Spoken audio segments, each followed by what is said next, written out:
Hello बच्चों, आज हम ह्यूमन आई पढ़ेंगे। मानव नेत्र। ये डायग्राम आपकी किताब का ही है, आपकी बुक से मैंने लिया है। डायग्राम 11.1 मानव नेत्र। मानव नेत्र एक बहुत ही precious light sensitive sense organ है। इसी से हम संसार को देख पाते हैं। जितने भी डिफरेंट ब्यूटीफुल कलर्स हैं, हम इसी की सहायता से उनको पहचान पाते हैं, रिकॉग्नाइज कर पाते हैं। ये कैमरे की तरह होता है मानव नेत्र। इसमें मेन सिस्टम में क्रिस्टलाइन लेंस होता है जो लाइट सेंसिटिव है। ये जो लेंस है ये इमेज बनाता है रेटिना पर, दृष्टि पटल पर। लाइट रेज का एक थिन फिल्म होता है। ये लाइट रेज इस थिन फिल्म से, जिसको स्वच्छ मंडल कहते हैं, कॉर्निया कहते हैं, स्वच्छ मंडल से होकर प्रकाश की किरणें आंखों के भीतर प्रवेश करती हैं। ये कॉर्निया बाहरी सरफेस, ये गोली, ये सरफेस राउंडेड सरफेस है। कॉर्निया स्वच्छ मंडल, यहीं से प्रकाश की किरणें आंखों के अंदर प्रवेश करती हैं। कॉर्निया आउटर लेयर है जो आगे एक उभार बनाती है। ये उभार, ये लगभग गोल सरफेस होता है। इसका डायमीटर 2.3 सेंटीमीटर के लगभग होता है।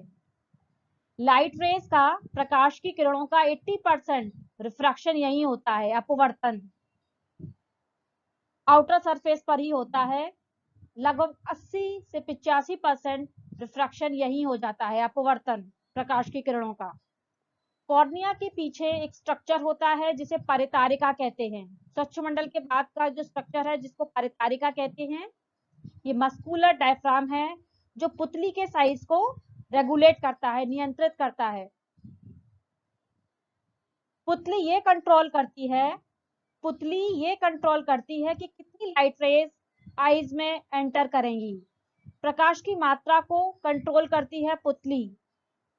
उसके बाद अभिनेत्र लेंस, क्रिस्टलाइन लेंस रेटिना पर यानी कि दृष्टि पटल पर वास्तविक और उल्टी इमेज बनाता है यहाँ पर। और ये जो इमेज बना रहा है यहाँ पर दृष्टि पटल पर, जो कोशिकाएं हैं, जैसे ही इन पे प्रकाश की किरणें पड़ती हैं ये एक्टिवेटेड हो जाती हैं। प्रकाश की किरणें पड़ने पर ये एक्टिवेट हो जाती हैं और इलेक्ट्रिकल सिग्नल्स निकालती हैं, दृक तंत्रिका के द्वारा मस्तिष्क तक पहुंचाती हैं। ये जो ऑप्टिक लोब्स हैं, दृक तंत्रिका, यहाँ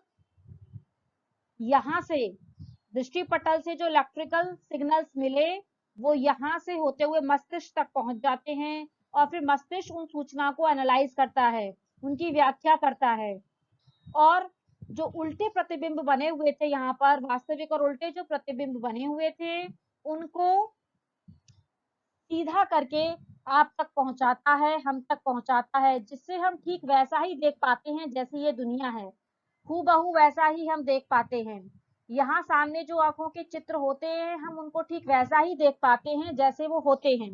जबकि वो बन कैसे रहे हैं रेटिना के ऊपर, दृष्टि पटल के ऊपर, वो उल्टे बन रहे हैं, लेकिन हम उनको सीधा ही देख पाते हैं क्योंकि हमारा मस्तिष्क उनको सीधा करके हमको दिखाता है।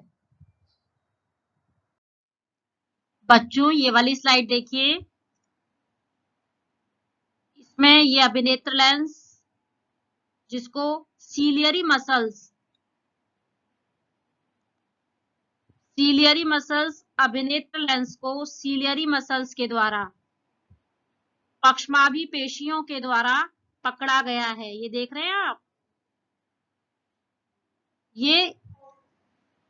ये वाला जो हिस्सा है जिसको हम कांचाप द्रव कहते हैं, यानी कि विट्रियस ह्यूमर, इसमें जो द्रव भरा होता है उसको कांचाप द्रव कहते हैं। कांचाप द्रव ट्रांसपेरेंट जेल है क्रिस्टलाइन लेंस और रेटिना के बीच में।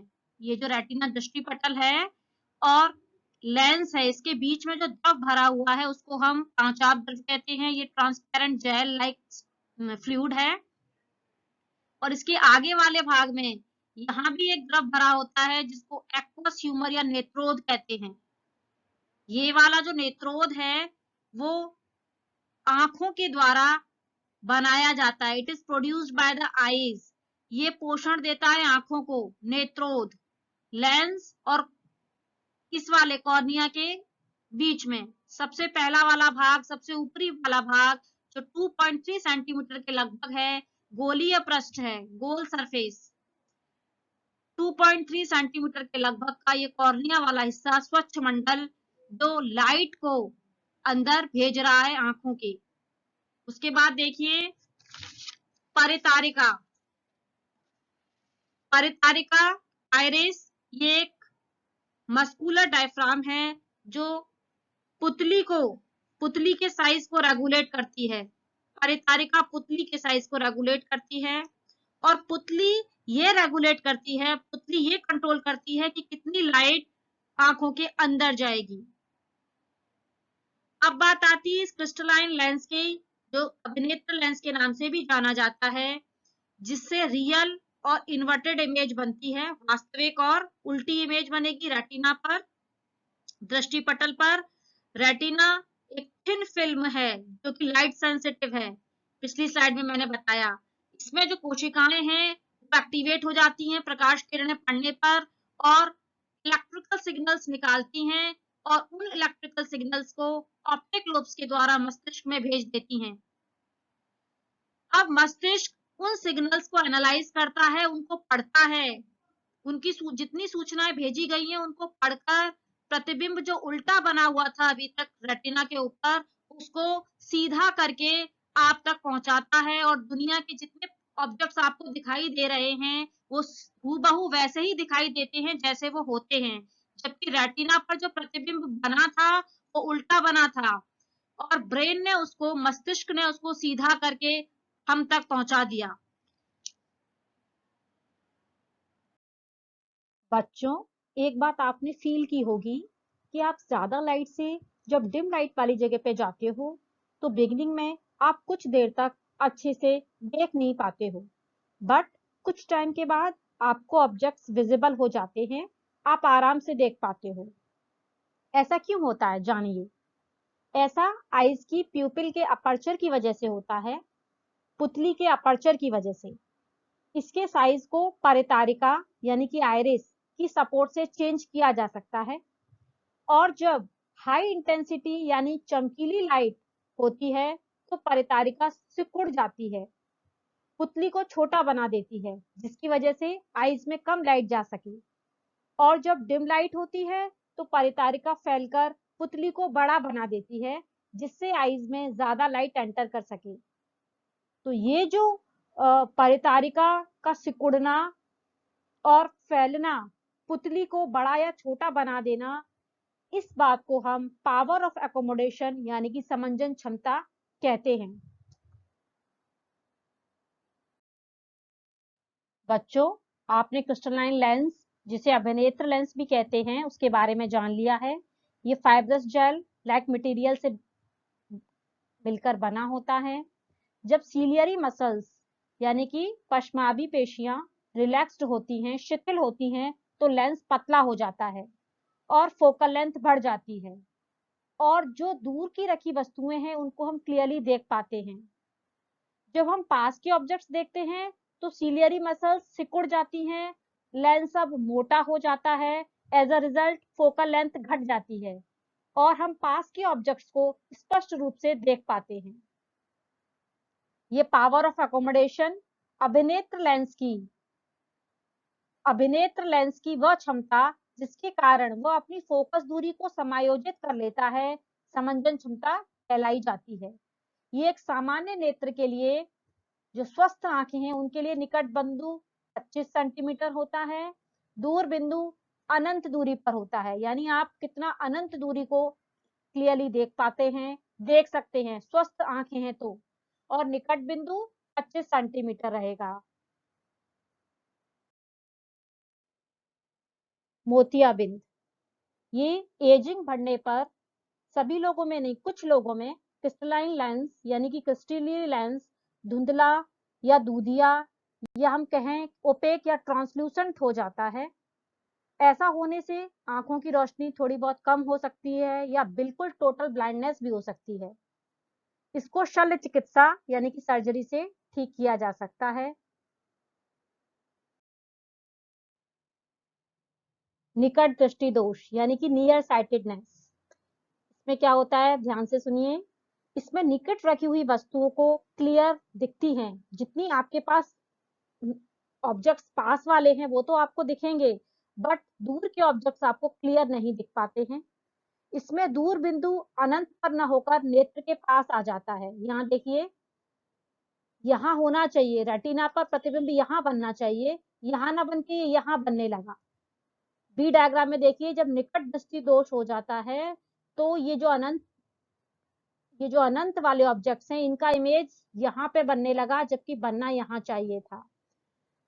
तो इसमें इमेज रेटिना पर न बन के रेटिना के सामने बनने लग जाता है। इसको अवतल लेंस लगाकर, ये अवतल लेंस हमने लगाया, संशोधन किया, निकट दृष्टि दोष में अवतल लेंस का यूज किया। इससे क्या हुआ कि ये निकट दृष्टि दोष सही हो जाता है, क्योंकि अब आप देखिए, अब जब प्रतिबिंब बनेगा तो ठीक रेटिना पर ही बन रहा है। तो इस तरह इमेज पहले की तरह रेटिना पे बनने लग जाती है और अवतल लेंस से इसको ठीक किया जा सकता है, निकट दृष्टि दोष को। फार साइटेडनेस यानी दूर दृष्टि दोष। इसमें दूर के ऑब्जेक्ट्स तो क्लियर दिखते हैं, बट पास में रखे ऑब्जेक्ट्स क्लियरली विजिबल नहीं होते हैं। इसमें निकट बिंदु 25 सेंटीमीटर से दूर हट जाता है। ये देखिए, यहाँ बनना चाहिए, रेटिना पर प्रतिबिंब बनना चाहिए, और अब कहाँ बन रहा है, यहाँ जाके कहीं। इससे जो लोग प्रभावित होते हैं वो क्लियर पढ़ने के लिए बुक या न्यूज़पेपर 25 सेंटीमीटर से दूर रखकर पढ़ने की कोशिश करते हैं, क्योंकि प्रतिबिंब उनका रेटिना के पीछे बनने लगा, यहाँ बनने लग जाता है। इसे उत्तल लेंस लगाकर, ये देखो, उत्तल लेंस लगाकर संशोधित किया जा सकता है इस दोष को, उत्तल लेंस को लगाकर। अब जब उत्तल लेंस का यूज किया जाएगा तो जो प्रतिबिंब है वो रेटिना पर ही बनने लगेगा और दीर्घ दृष्टि दोष का संशोधन हो जाता है। प्रेसबायोपिया, जरा दूरदृष्टिता। इसमें क्या होता है जानिए। आयु बढ़ने के साथ साथ एजिंग होने पर ह्यूमन आई की पावर ऑफ एकोमोडेशन भी घटने लग जाती है, यानी कि समंजन क्षमता में भी कमी आ जाती है। ऐसा कई कारणों के साथ हो सकता है। कुछ कारण हैं, जैसे पश्चमावी पेशियां जो हैं, सीलियरी मसल्स, वो वीक हो सकती हैं। जब वीक हो जाती हैं तब भी ऐसा हो सकता है। या क्रिस्टलाइन लेंस की जो फ्लेक्सिबिलिटी है उसमें भी कमी आ जाती है, जिसके कारण दोनों तरह की प्रॉब्लम्स, निकट दृष्टि दोष और दूर दृष्टि दोष हो जाता है। इसमें बायफोकल लेंस, द्विफोकसी लेंस का उपयोग करके इसको ठीक किया जा सकता है। बायफोकल लेंस में ऊपरी भाग में अवतल लेंस लगाते हैं, जिससे कि दूर के जो ऑब्जेक्ट्स हैं वो क्लियर दिखने लगें, और नीचे वाले भाग में उत्तल लेंस का यूज किया जाता है, जिससे जो पास के ऑब्जेक्ट्स हैं वो हमको क्लियर विजिबल हो सके। आपने अपने घर में बुजुर्ग लोगों की चश्मे को अगर छुआ हो तो आप जान सकते हैं, अगर देखा हो उनकी चश्मे को, जैसे आपके घर में अगर दादाजी हैं, उनके चश्मे को आप उठा के जरा देखिए तो आप ये समझ पाएंगे कि उसमें दो तरह के लेंस का यूज किया गया है, नीचे की साइड उत्तल लेंस और ऊपर की साइड अवतल लेंस। तो इस तरह के लेंस को हम द्विफोकसी लेंस कहते हैं, और इसका यूज प्रेस बायोपिया यानी कि जरा दूरदृष्टता के लिए किया जाता है।